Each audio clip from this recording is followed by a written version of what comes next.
Good afternoon, I'm Catherine Wilson. I'm MD of CannaWell, but I'm also a member and on the board of directors at the European Industrial Hemp Association. And for those who don't know, the EIHA is an international organization representing farmers and processors across Europe. We've been established in 2005. And our core areas is really to represent the hemp industry in Europe, particularly in Brussels, to facilitate the legislative change we need for key areas such as novel foods, causing, so CBD in cosmetics, THC in foods, sustainability and all other areas of the plants. Now, we're overrunning a little bit on schedule, so I've been asked to shorten it a bit, so we'll move on. What we're really talking on this is today, what is the historic consumption of cannabinoids in foods?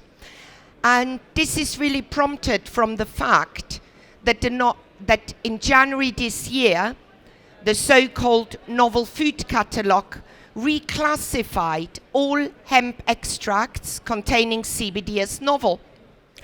So in response to this, the industry went back and said, we can show much historical references that we have consumed cannabinoids to significant degree in our diet prior to 1997, which is the classification. The first thing is hemp seed oil was actually the primary oil in Northern Europe where we didn't have olives, and we used the entire top of the plant. We're now collating this information to actually see how through the press process we would have cannabinoids in food. Looking back in time, the first historical reference we've got is from Pope Martin V. And that is from the early 15th century, where his chef used boiled flowers and leaves in water, extracted the water and consumed it in food.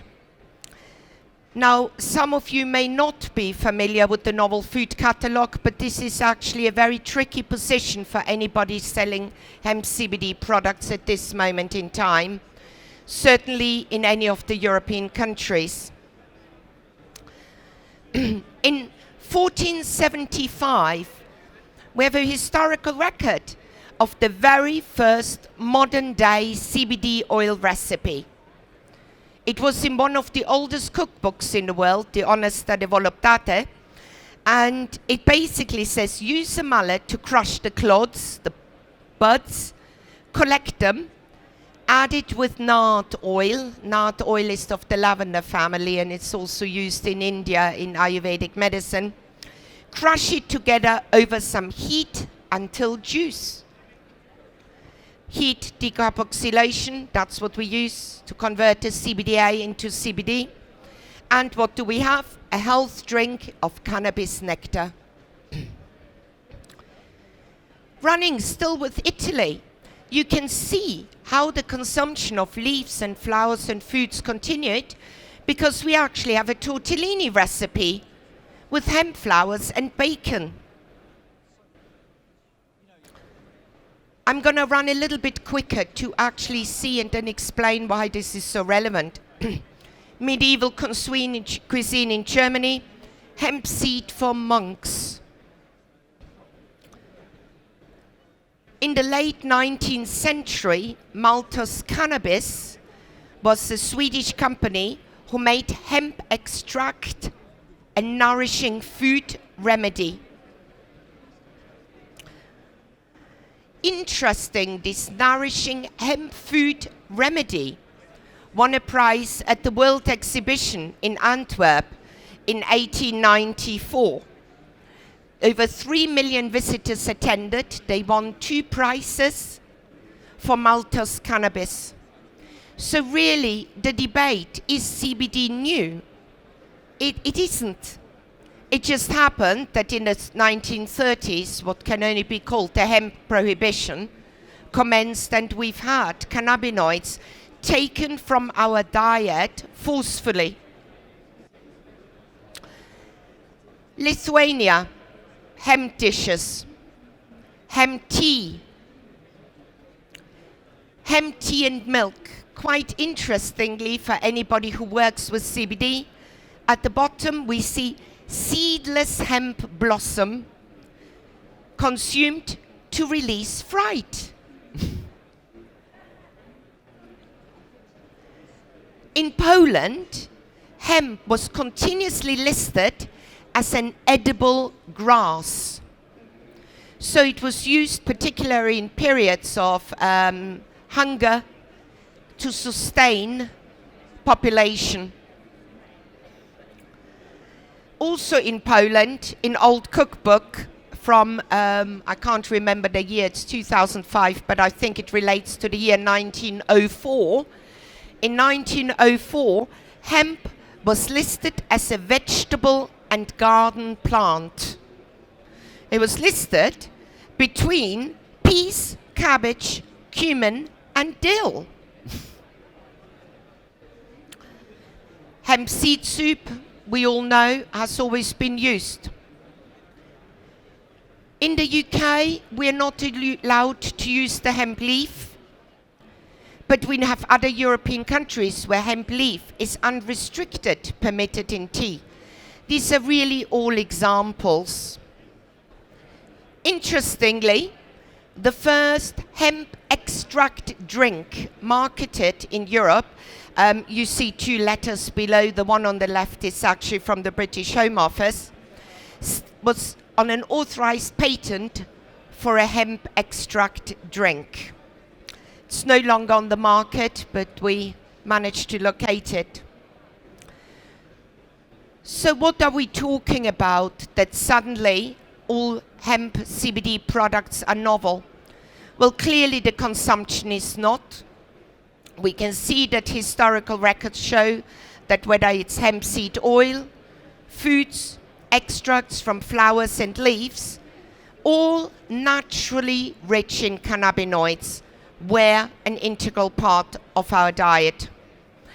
And I think we need to differentiate, because in a way hemp is also a superfood or a functional food.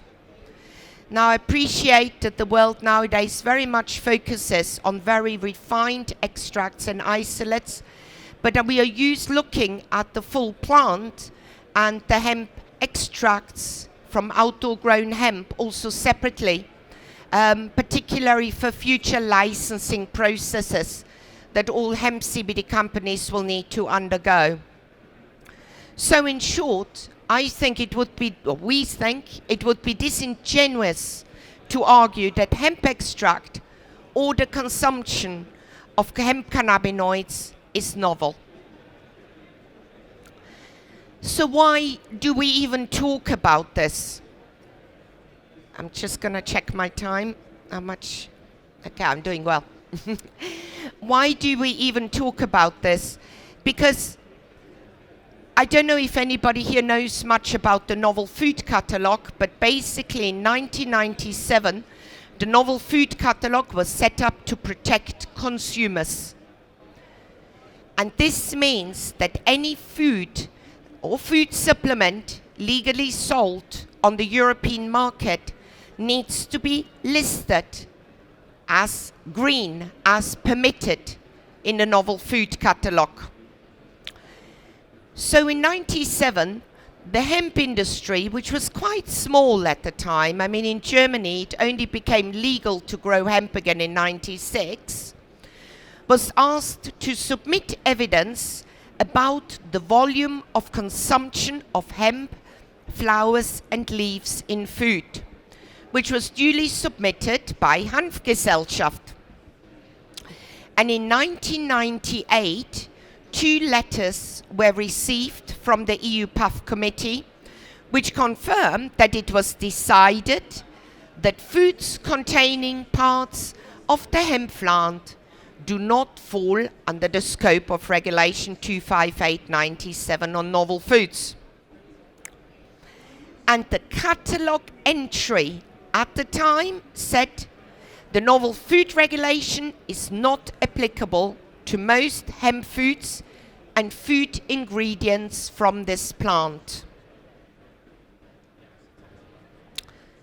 So these are the actual data from 97 collated, and it showed we used 115,000 liters of hemp flowers for drinks and about just 2 tons at the time of snacks with hemp flowers, you know, particularly considering the market's only just been open again for a year. And here the actual letters from the very PAF committee from 98 confirming that the flowers and leaves are not novel for the consumption in food. And a second letter. Now, we've had several changes, and for anybody here who works in this industry, I think it's very important you look this up. The first one is so poor because I only had a screenshot, because when a novel food catalogue gets changed, there is no notification. The second entry in 2016 was changed to say, without prejudice on novel food, that the consumption of hemp and hemp products on novel foods is not applicable. And this kept a very open area. But what happened to hemp foods in January 19? Since January 19, in the category hemp foods, the only products that are not novel and permitted for sale in Europe is seeds, seed oil, hemp seed flour, defattened hemp seed. That's it. Moreover, in 2016, at the first change, a new entry was made called cannabidiol, CBD.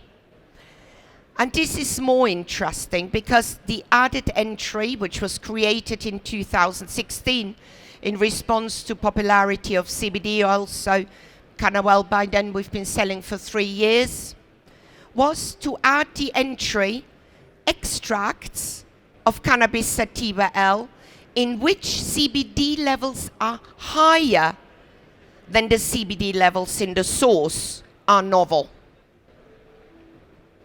Now we know from the raw biomass of the common catalogue hemp seed strains we are permitted to cultivate in Europe that we get about 5% CBD.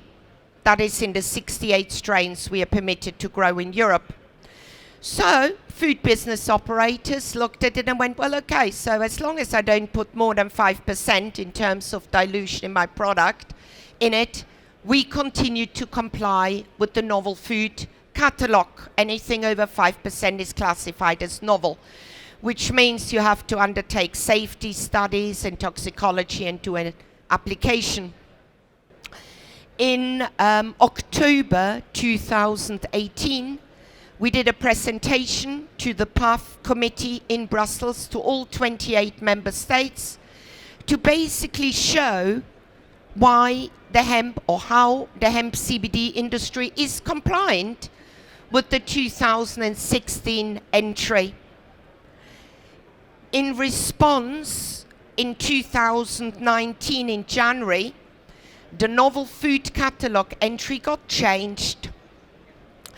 And now, unfortunately, it says that all hemp extracts, irrespective of strength, and all single cannabinoids are novel.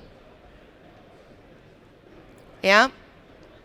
Now, I appreciate in the UK, we are not yet pushed particularly strong, everybody, but it is encouraged that everybody starts getting ready for novel food applications, because basically your product needs a permission. Now, the UK, I think, is a little bit in a unique position at the moment, so we shall not talk too much about it. But going back certainly for your products in Europe, here are the 2 key things for anybody here who is in a CBD business, please. So before, it was the extracts needed to be higher than is naturally present.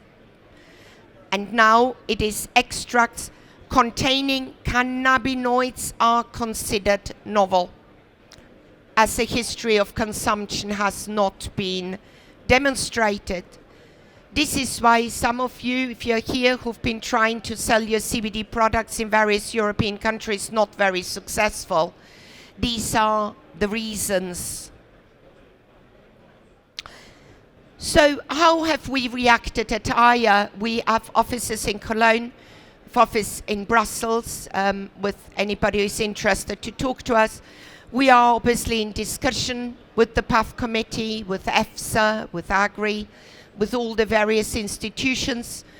We are offering the additional evidence, and our next suggestion to find a solution that hopefully will be acceptable is we can show that the leaves and the flowers, the hemp extracts with traditional extraction methods, there are actually 2 particular directives that list in detail which extraction methods you are permitted to use, which include ethanol and CO2, which are the most common, and that naturally occurring cannabinoid in whole plant extracts are not novel. However, if you sell isolated CBD products, we obviously can't prove that isolated CBD has been in the food chain prior to May 97, which is the cutoff date to qualify for novel or not. And genetic modified plants grown for particular reasons, there we certainly will need to do a novel food application. Additionally, EIHA has done some position papers and thoughts on maximum permitted levels we can use in food supplements, because over certain levels, of course, it will become medicinal. This is based on other European documentation, which basically shows how to calculate at what point is a product a food or a supplement, and at what point does it become a medicine. So the levels recommended at the moment, and that is based on a document called Homeostasis by the Council of Europe, the EU guidance of how to distinguish between a food and a food supplement, is that the maximum daily intake or equivalent must not exceed 160 milligrams. I would say most responsible sellers and producers will use less than that on their food supplements. And if you enrich food, 20 milligrams for food intake, so we're talking about chocolates and so on. These aren't made up figures, they're sort of backed up within the data and the laws and regulations we have to operate it in as an industry. So how do we go around this novel food problem? Because novel food is very expensive. It's about 300,000 euros per extract or per product if you're a brand owner. And obviously there's an awful lot of companies who are saying, well, I can't afford to pay this. So within the European Industrial Hemp Association, our members voted at the last AGM to do what is called the Consortium Application. And with that application, we will be pooling our resources and will be seeking from EFSA the agreement that all the products that submit their application can continue to sell on the market. I appreciate many people don't take much note of this at the moment, but I really would suggest it's very important to look into this, particularly if you want to expand into Europe, because the licensing will form an integral necessity of legally placing your product in the market and getting it back onto the shelves. And I hope this information was interesting, and if anybody has got any question about novel foods, please come and see us. We're literally just up there on the top on Compliance Corner. Thank you.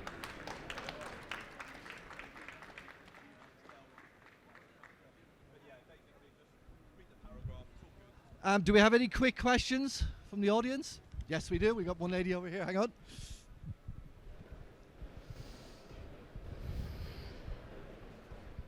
Hi there. Thanks very much for the presentation. It was fantastic. Can you talk a bit louder, please? Yes, I was just going to ask, when are you expecting to have an answer back on the consortium's application? Well, a natural application process takes between 2 and 3 years. We will be going for a dual approach, which means for extracts that are lower, below 5%, we're working on the final details. We'll be going for an Article 4 application in one of the member states. And Article 4 applications is basically to say, look, this is a traditional food, and a decision for that can come within 4 to 5 months. But obviously for extracts that are either indoor grown, specialist strains, isolate or above 5%, we'll be submitting a range of different product specifications to basically cover the array of different products, and that will be submitted to EFSA when it's ready. So we have another AGM in November. We'll hope to crack on soon after, because we have to.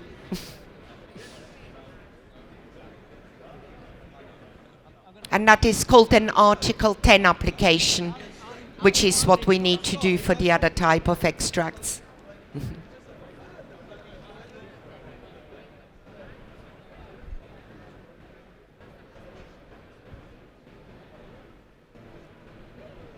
Hi. So I guess the reason for this whole thing is to protect consumers, right? Yeah. So why not just try to prove that CBD is not harmful and thereby just remove it completely from this novel food list? Correct. That is an Article 10 application. That is the process. That's all we have to do. So in the application, we basically have to bring in the toxicology studies, the data, submit it, and then it goes through the approval process that it's safe. And we certainly know from all the preliminary studies undertaken in the US, as they've submitted to the FDA out there already, that we can prove that. So we need to go through the process.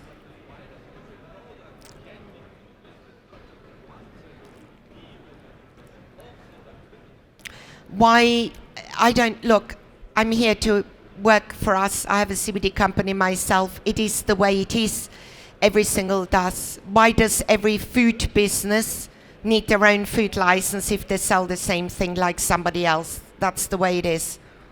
Yes, we recognise a very frustrating situation, isn't it, at the moment? We're all working very hard to find a route through that, and the EIHA, are one of the key components in finding a path to that solution.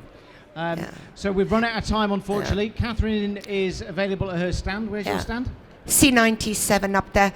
I would like to say that we do absolutely everything we can. Ideally, we don't want any of that, but that's the way it is at the moment, and we're not giving up the good fight. So thank you very much, Catherine. If you'd just like to show your appreciation for Catherine from the EIHA, thank you very much. Thank you.